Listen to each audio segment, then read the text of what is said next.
Welcome to the Good Word. My name is Vincent Goodwill, senior NBA reporter for Yahoo Sports.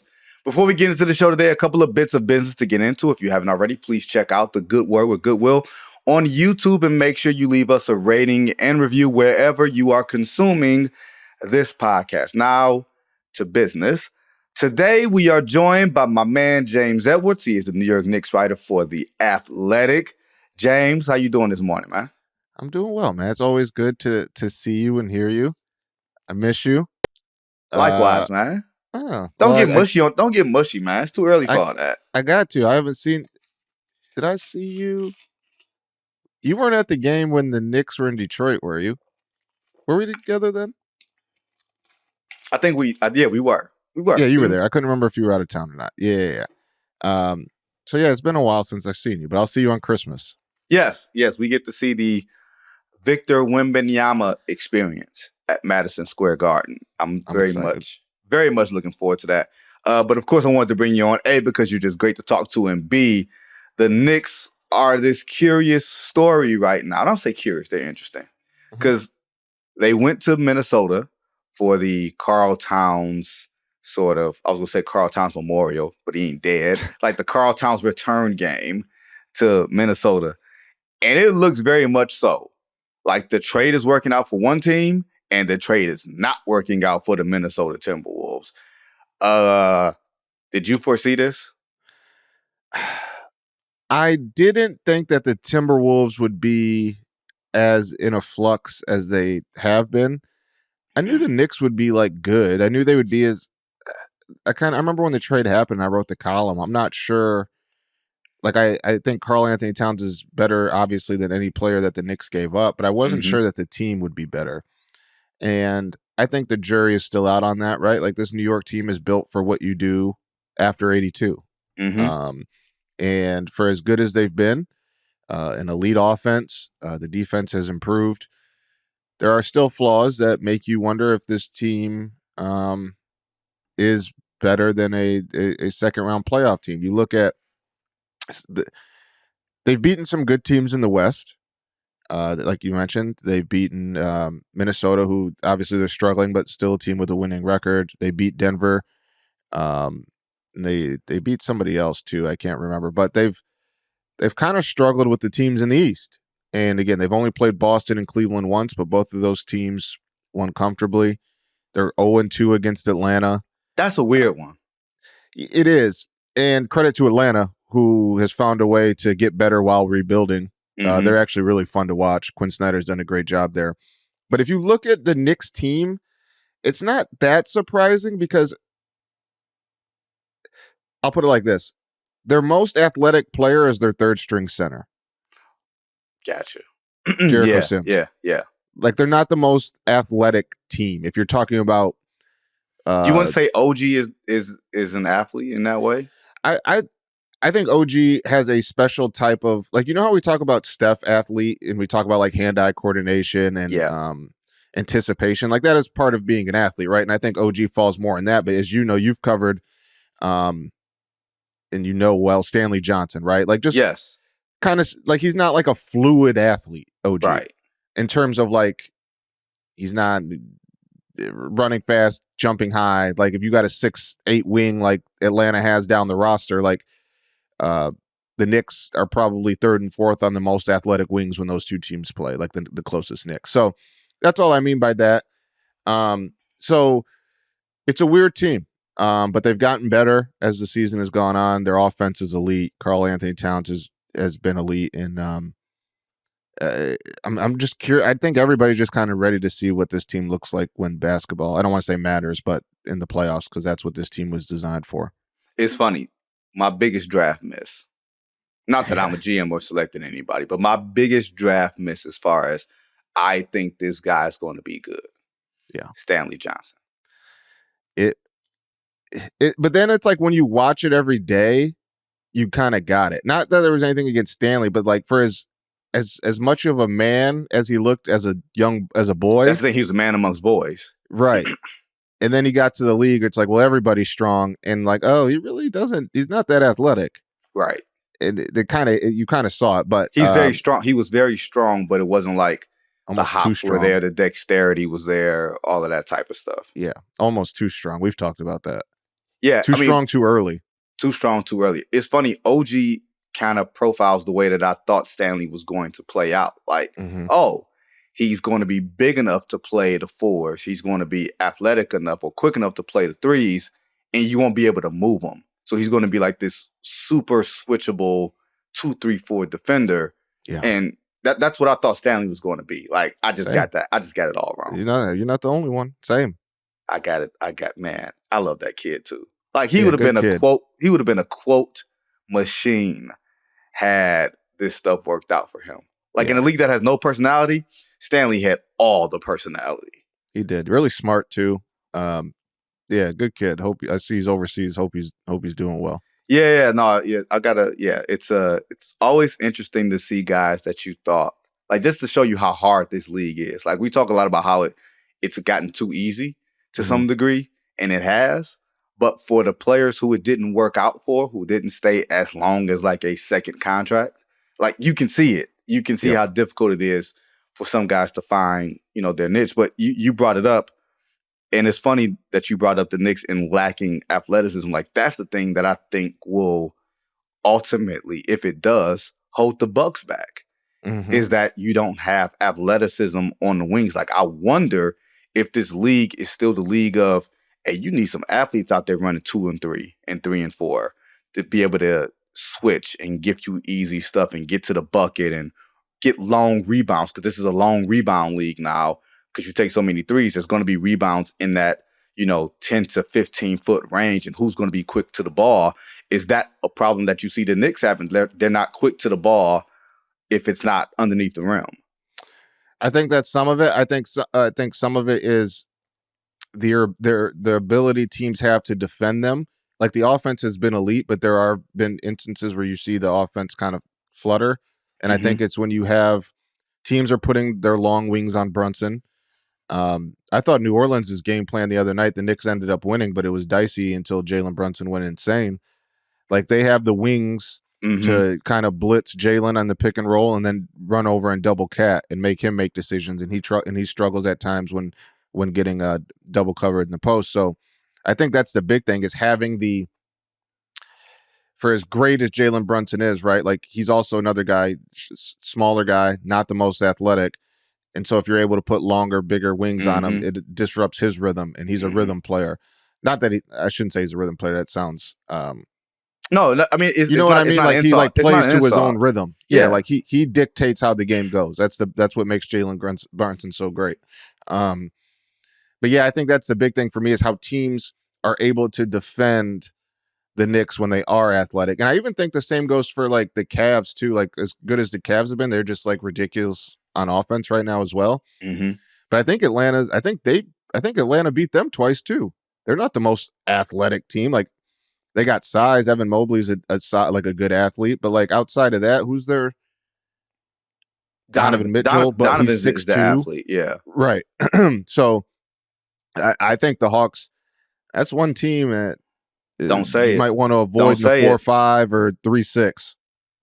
I don't think they're going to be in no 4-5. I don't think you got to worry about that there. Really? In the East, you don't think so? Who do you think? They're not in Orlando's in trouble for a little bit. Orlando's going to rebound. I think so too. The Knicks will be fine. Milwaukee's going to be fine ultimately. I think maybe in the 3-6. Yeah, okay. Yeah. I'll listen to that. Yeah, that's where I'm at. It's probably going to be 3-6. I doubt it's 4-5, but like 3-6 is like. I mean, with Trae Young shooting 38%, like, I'm not really as worried about that in a 7-game playoff series. Like, that's fair. And I think it's easier to game plan against Trae in the playoffs, but I'm with you. But I think to go back to the Knicks, they are a team who, regardless if the offense like struggles, it's more so like they're always efficient, like almost no matter what. But there are times where it's like they struggle to get shots off, and that's part of like their slow pace, is that like they'll use all the shot clock because they're struggling when teams switch 1 through 5 at times and things like that. So yeah, I see teams who are athletic and have the ability to switch. Houston gave them a lot of trouble. So there are teams that you look at and it's like, that wouldn't be a great matchup, but With that said, the Knicks are one of a couple teams who have just absolute elite shot making across the floor, and that's hard to beat sometimes. Is this sustainable, what we're seeing with Karl Towns? The fact that he's shooting, 46 from 3. He's leading the league in rebounding. Like, he's punishing the switches in the post when you dare put a smaller player on him. I still think, like you said, when you get him to turn his back to the defense, that's where you can kind of get him as far as the decision making. But when he can see the defense, I feel like he is as creative as a passer as anybody could have expected him to be at this level. Like, is all of this going to be something that we see in April, May, and dare I say June? I don't think like the 3-point shooting is going to stay as high as it is. Like, that's absurd. Yeah. But if you tell me it caps out at 40, that's still really good, as you know. Yeah. And I think that's plausible. The question I have, and I'm not like one of those people that harp on how many minutes Tibbs plays this guys. I think the entire Knicks starting lineup is in the top 7 or top 10 in minutes played. Listen, I'm a big soccer fan, as you know. Like, those guys play, a lot of guys play 90 minutes 2-3 times a week. Like, it is what it is. But when you're 7 foot, that's a little different. Mm-hmm. And a guy who's the majority of his offensive game is shooting the ball, like, maybe dead legs come. He hasn't been the most healthy guy as of late in his career. Yep. It's something to monitor. It's something to monitor with OG, right? Like, who, for as great as OG is, like, I think he's maybe played more than 60 or more games once in the last few seasons. And like, at a point, Jalen, like, he plays a lot. They've got his minutes down this year, but like, does that take a toll at some point? And again, I'm not saying Tibbs should play his guy. Like, I don't prescribe to that, but it is something to like think about as you're getting to later in the season and start of the playoffs. Like, can Towns withstand these many minutes, just based on how his body has been and kind of his game? So we'll see if it's sustainable. I think it is crazy. I don't know if though, it matters James. if it's sustainable. Yeah, I think it just matters, like, is it around in the playoffs? James, it is crazy that all 5 starters are playing 35 minutes a night. Yeah. I mean, it's happening. Yeah, for sure. Like, I don't care what, especially in this age of load management and guys are playing too many minutes and everything else. And these guys routinely play 35 minutes a night. Yeah. And I like Tibbs. I think he's one of the best coaches in the league. I routinely say that. And I like covering him in Chicago. I think to some degree, he gets a bad rap, right? Yes. In other ways, it's like he says, screw this bad rap. I'm going to coach the way that I want to coach, which is fine.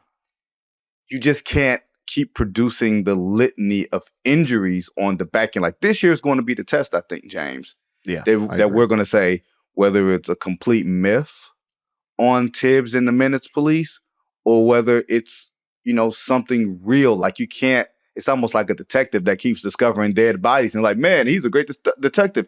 He keeps discovering all these dead bodies with crack on them. They sprinkle crack on. I'm just saying. Like, yeah. I'm not saying that Tibbs is a drug dealer, y'all. Like, let's put on our thinking caps here.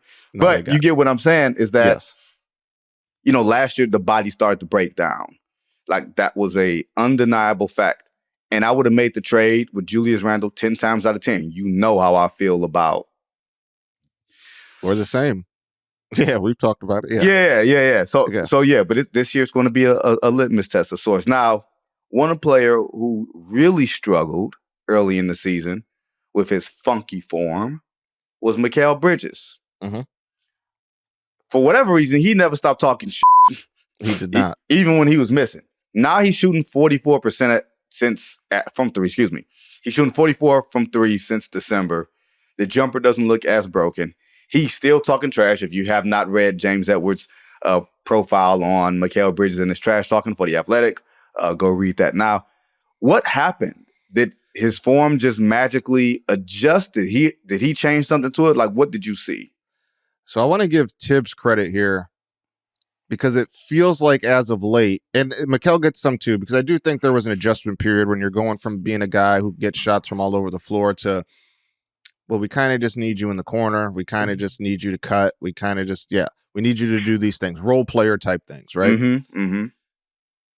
I think as of late, the big thing is, and I haven't looked at the numbers, he's shooting more threes from the corner than above the break. The shot is still funky. Okay. And you know why I think the best, let me pull up the stat. The best measurement to tell you how funky it is, because it is, there's a hitch in the shot. It's more flat, right? Like, so right. You think further distances he struggles. Well, he does. He's still only shooting 25% on above the break threes. And he's taking 3 a game. Now he's shooting 47% from the corners. So if you think about it, like, it understands, like, the shot is definitely different, and it shows when he's shooting further distances. Mm-hmm, mm-hmm. But to Tibbs' credit, to his credit, more shots coming from the corner. He's continuing to be elite in the mid-range, been one of the best in the mid-range. And I think even lately as well, he's gotten a better job of getting to the hole, not just cutting, not just in transition, but even going all the way to the rim.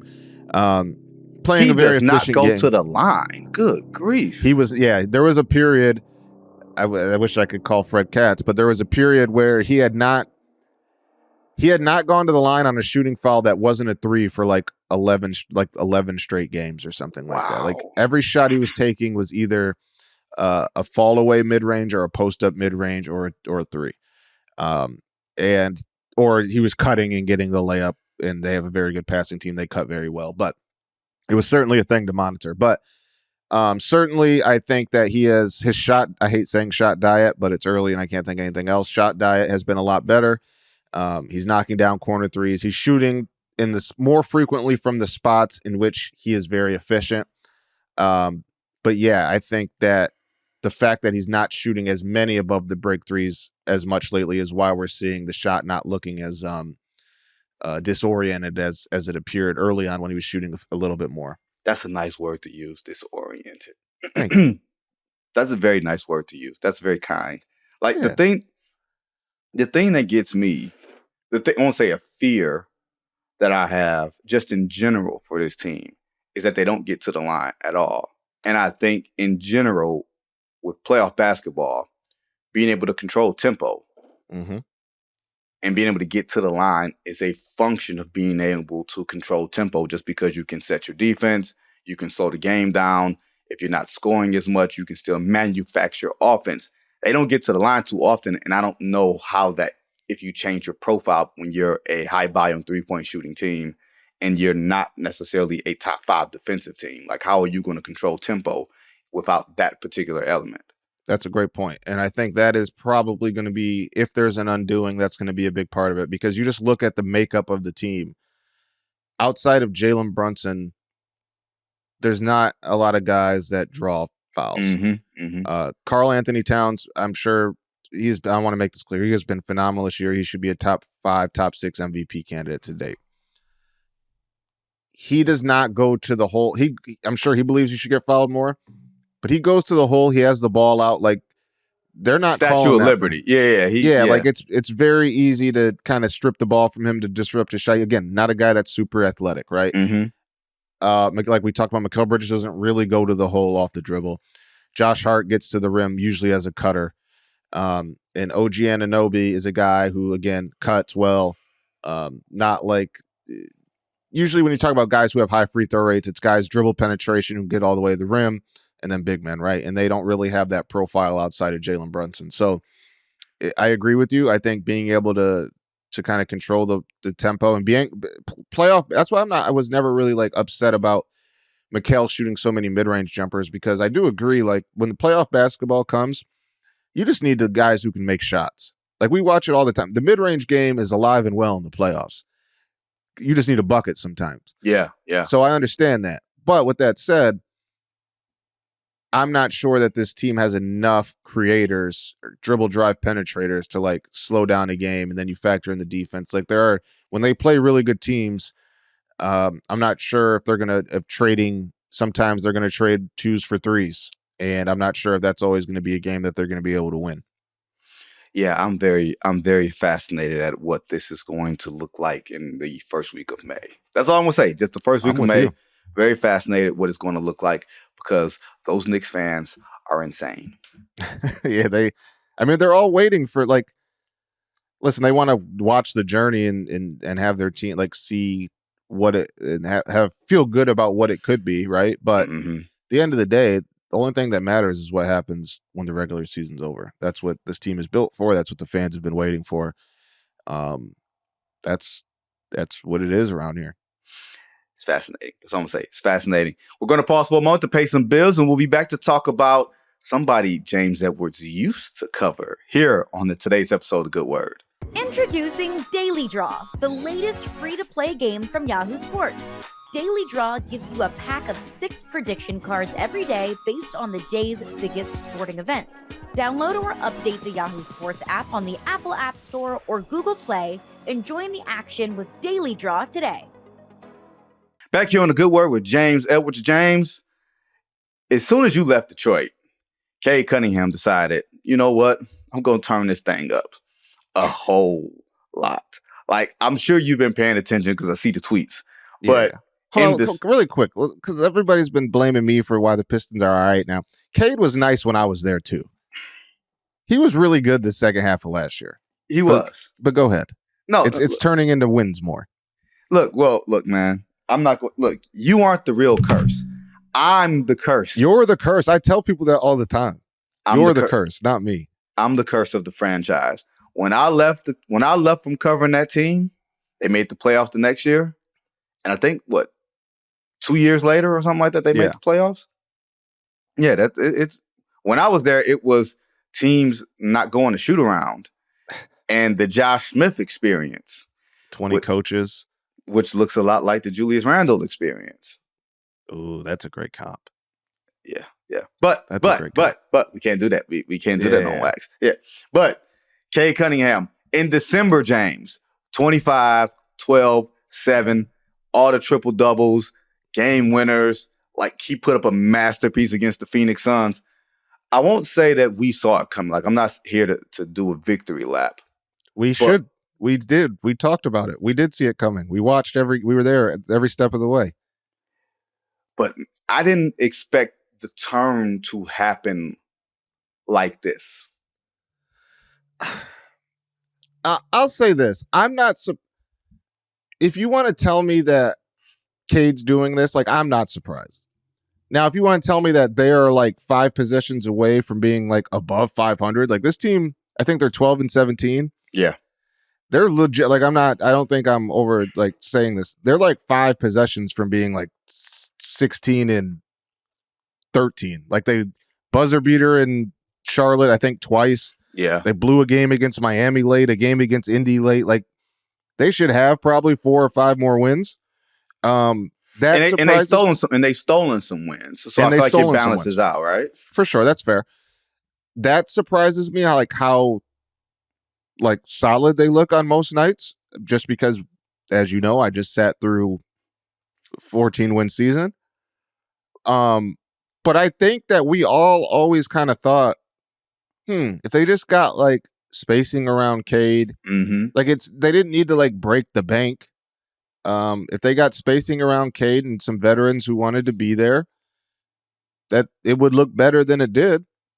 And I want to give credit to JB too. Yes. I think JB has been phenomenal in terms of getting those guys to buy in defensively, and getting those guys to play. And I think JB's done a tremendous job. But Cade has always been nice to me, really nice. And I think you always used to hear the talk about him, and it kind of likened to the conversation about Devin Booker pre-Chris Paul, where it's is this guy just a really good, good stats, bad team guy? And I'm are you guys watching? Devin Booker was always nice. He was just playing with, I don't want to disrespect anybody, but he was playing with some guys that, let's just say, a lot of them are no longer in the NBA. Yeah. Cade Cunningham had 30 teammates last year. I think he had close to 30 the year before. Cade has always been nice. He's playing with Killian Hayes. for long. Okay, you see, you put names. No, call it what it is. Yeah, no, I understand. Yeah, he was playing with dudes who had no business on an NBA floor. If you are trying to win, yes. And the fact, I think you look at it, he has a lot more space to operate. The assist numbers are up because guess what? He has players who make shots. And he's always been like a guy that's tough to guard. He can score from all three levels. I'll give him credit. Like he's improved the pull-up jumper, the off-the-dribble jumper. Mm-hmm. Like that's taken him to another level. And I've talked about that a ton. Like that's what separates the really good players from the stars. You're not a star in this league if you can't score off the dribble. Like pull-up threes, crossover, like he gave Durant 2 of them the other night on the wing. Yeah. That's what takes you to that stratosphere. And I talked to Cade the other day when they were in New York. We had a nice chat, and he's just feeling great. He's like the vibes around there are amazing.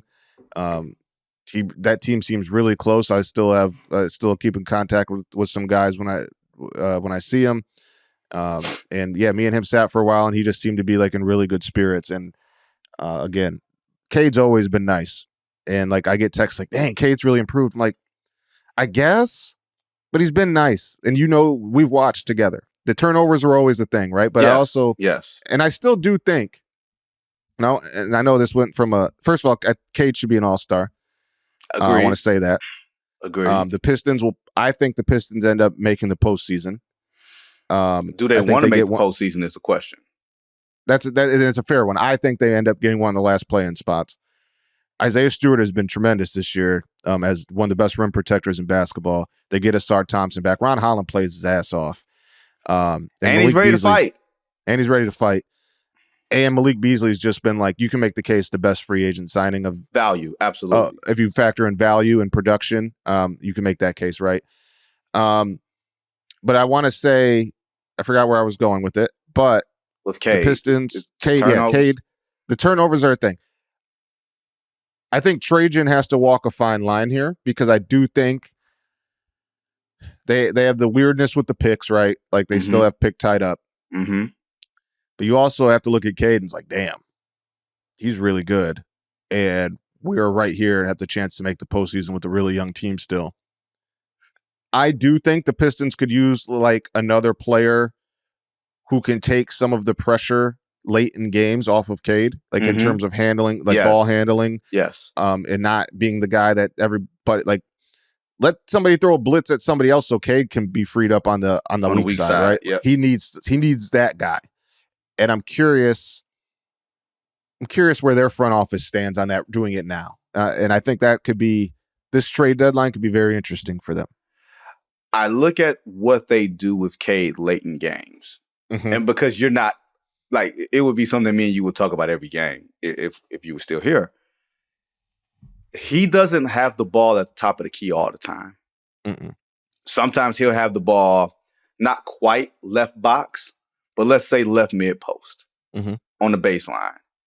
And it's like, oh, let's see how he handles it on the elbow. Let's see how he handles it on different points of the floor so that when we get better, as their front office is thinking, as we get better, we're going to have another guy that's that guy or capable of being that guy. And you also, Cade, have to be able to see where double teams are coming from. You won't be able to face the defense all the time.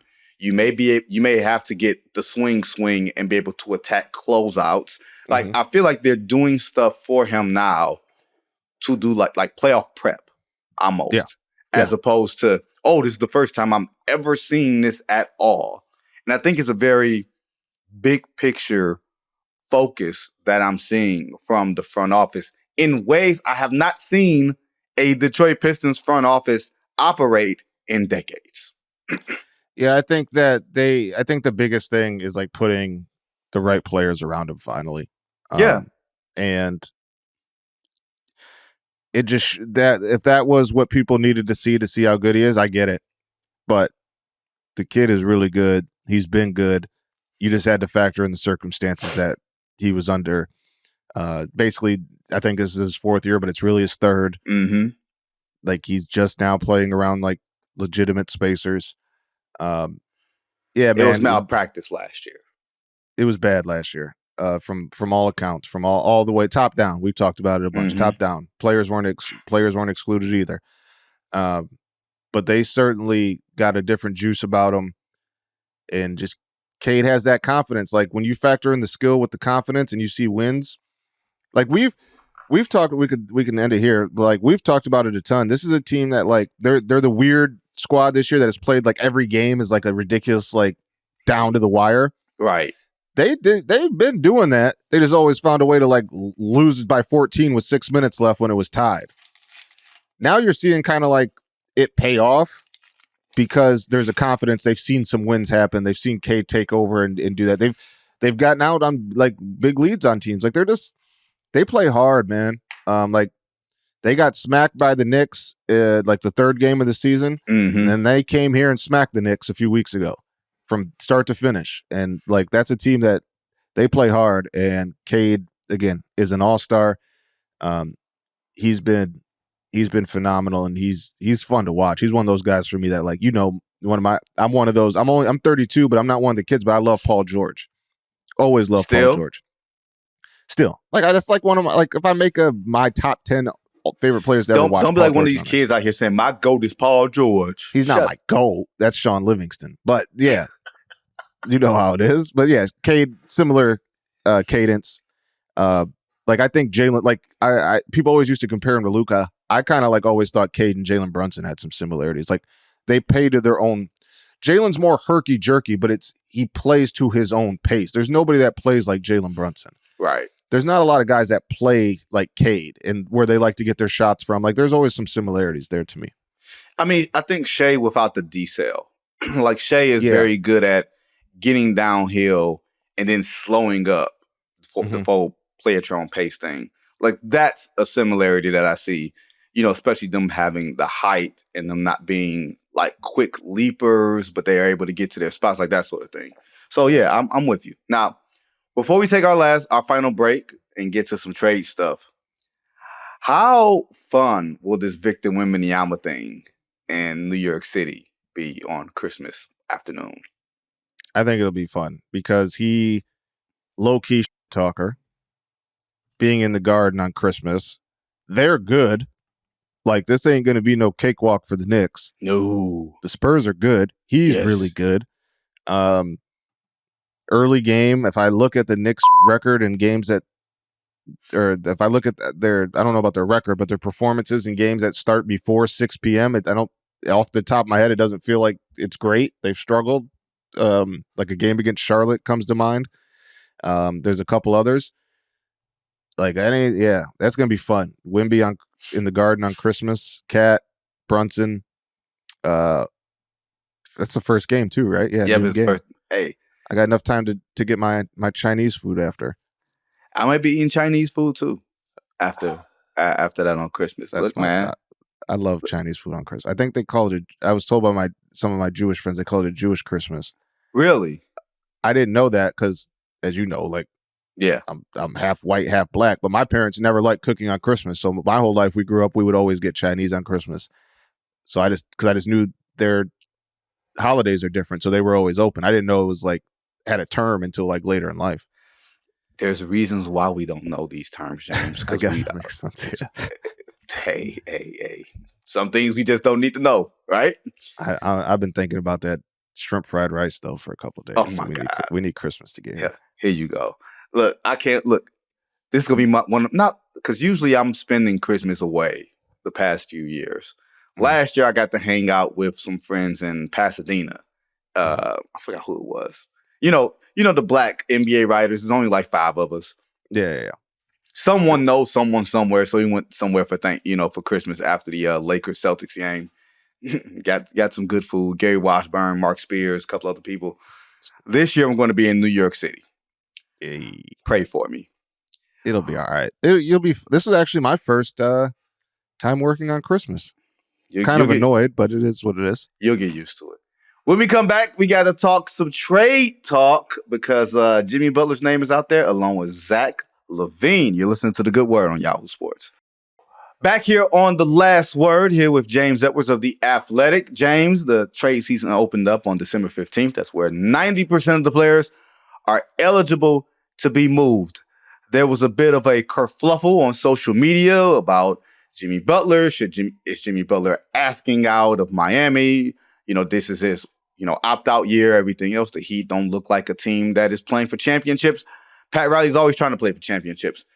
Zach LaVine is also a player who people, for whatever reason, I hate this, James. I hate this, and I've said this here.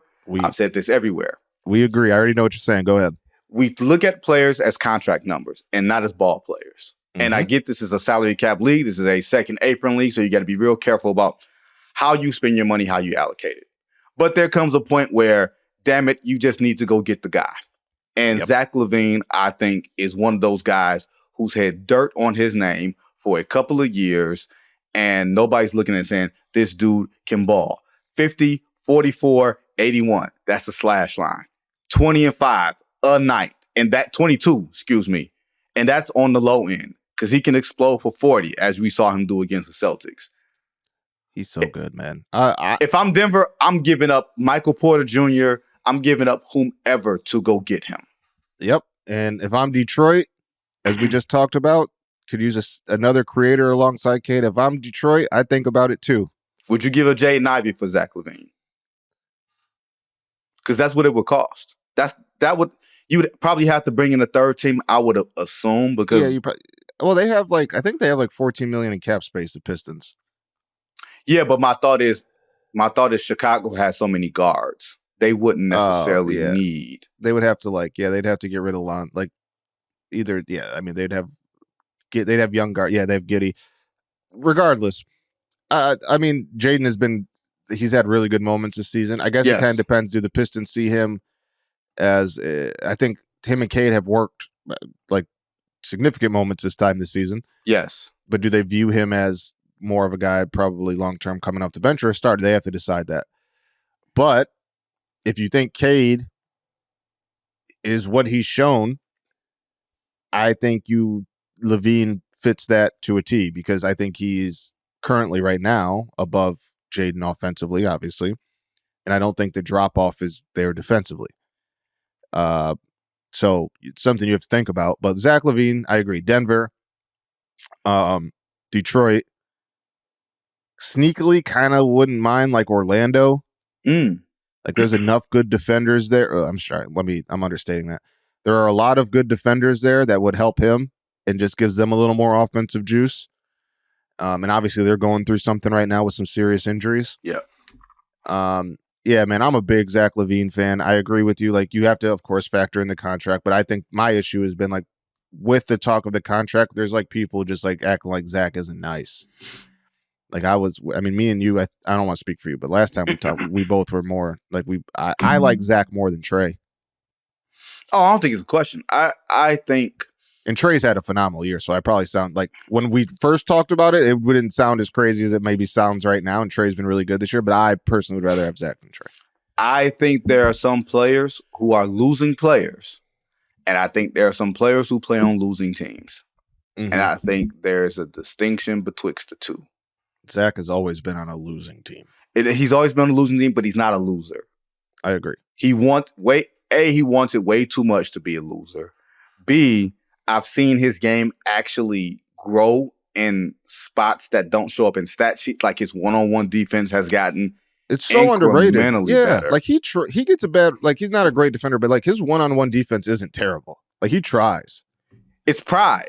One-on-one defense basically is macho. You just tell, hey man, you gonna let this dude score on you? Yep. And if you appeal to someone like that, their competitiveness, he's a competitor. So I think whoever winds up with him, they're going to be kicking themselves on the back end because you're going to say, we could have did this deal for a lot less last year. Mm-hmm. And you're going to say, oh yeah, the contract is the contract. True. But in today's league, everybody's contract is going to be something on the back end of it because the way that the cap is going to have another jump in the next 18 months or whatever it is. Right. I'm not a cap expert, but I think it's going to have another considerable jump to where a $40 million contract or $45 million contract will feel like 25. Right. And it's just a different league of economics. And I think Zach just gets a bad rap. And I know I used to cover him, so people are saying you probably have a proximity thing. You're right. I do, which means I've watched this dude every day and I know basketball character there, as opposed to saying, man, good player, bad team. It's more complicated than that. We've both seen. That's kind of where I'm at with Cade, right? Like I know Cade as well as any player I've ever. I was there the moment he stepped into the league. I knew what he was made of and what it would be. Similar with you and Zach, right? Like we've both been around good stats or bad. We've been around those guys that are losing players. We both have. We know. We don't need to say names. We know who they are. Those two ain't that, and it's showing. Like I mean, the Bulls aren't whatever, right? But LaVine's been insane this year. Yeah, the Bulls just aren't very good.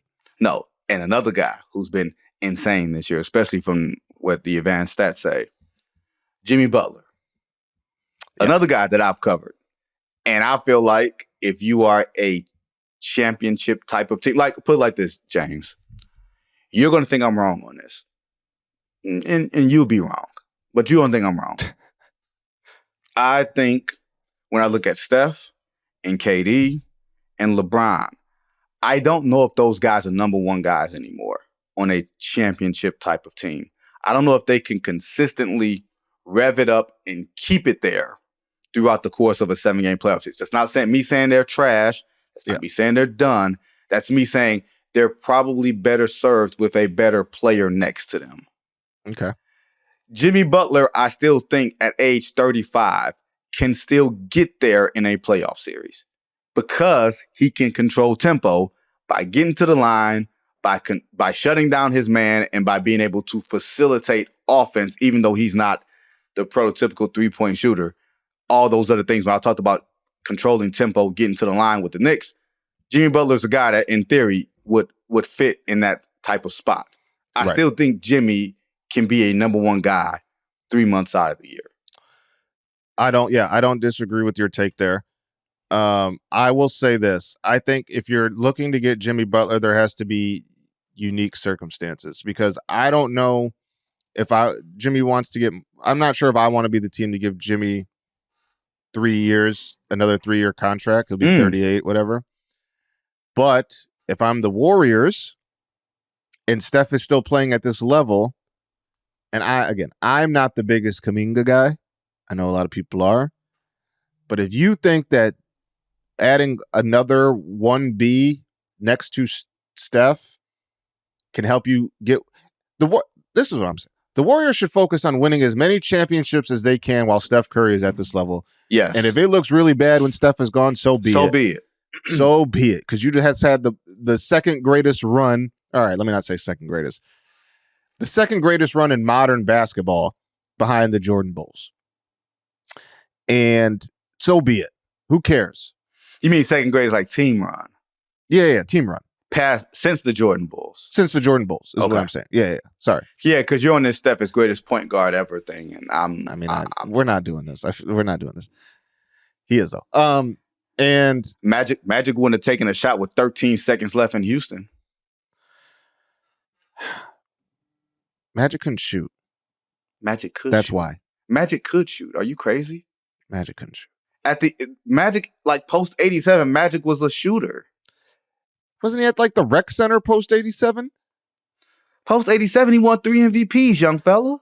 All right, I'm being facetious at this point, and this is I like when you defend a Michigan State player, so I like to gas it up. God, so I can't believe I just did that in front of you. Because that's the only time you ever talk nice about Michigan State is when we talk about Magic. I love Smitty. We both love Smitty. Anyway, that's about it. If I'm the Warriors, I entertain it because Steph's still playing at that level. Now, after that, like who do you like? What team? Like Phoenix, Beal would have to waive. Yeah, the no trade clause. He's not probably right. Houston, like, is Houston ready for Jimmy Butler? That's the thing. He fits what they're about. But do they need him? They're a year away. So basically what you're saying is we're going to pay Jimmy Butler for this 2-year window. And I still think you can do that and have enough young pieces there to make it work on the back end. But the team you said, Golden State. If I'm Golden State, I'm not worried about what this team is looking like. 4 or 5 years from now. I saw the Forbes franchise values. They're the number one franchise value in the league, and that is built on the back of Stephen Curry. You owe it. I'm saying you owe it to that man, but you owe it to yourselves to see if you can squeeze out another title, because this is as good as it's going to get. This is not normal. What they are doing isn't like teams don't like. That's not normal to have this type of run. And I don't think they're very good. Yeah, and they're fine. They're a fine basketball team. Can I throw in out another team? Sure. People are going to laugh, but I think it would help. I don't know. I don't have like the number crunching in front of me. Like Minnesota. Yeah, that was a sneaky one I thought of last night. This team needs some Jimmy Butler structure in them. Oh, I'm sorry. Jimmy Butler on the floor structure. I think him and Ant would get along so well. Yeah, they're the same person. Same person. They need like that like Conley provided that leadership and he's still there, right? But they also kind of need the leadership from somebody who is still kind of at their peak.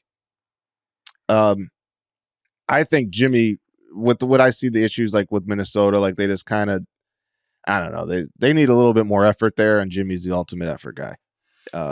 And again, they've been good defensively, but you still see some stuff where it's just like certain guys just don't give a shit, feels like. But yeah, sneaky. I would like Jimmy and Ant together. I think that would be fun. Jimmy and Ant would be a reality show. Oh my God, that'd be hilarious. Shout out to Sarah, our good friend Sarah Perez. That might be a lot to handle over there in Minnesota. Yeah, that'd be a lot, but we could be able to set up shop over there. That would be mighty fun. My man James, I really appreciate you, bro. See you on Christmas, man. Yeah, man. Love you. Appreciate you having me, man. I'll see you soon. Yes, sir. Thanks to James Edwards from The Athletic for joining us. Go check out his features on The Athletic or the New York Times, wherever you have your subscription over there. Thanks to producer Carter and the entire team who worked so hard behind the scenes on this show. I'll be back next week for another episode of The Good Word.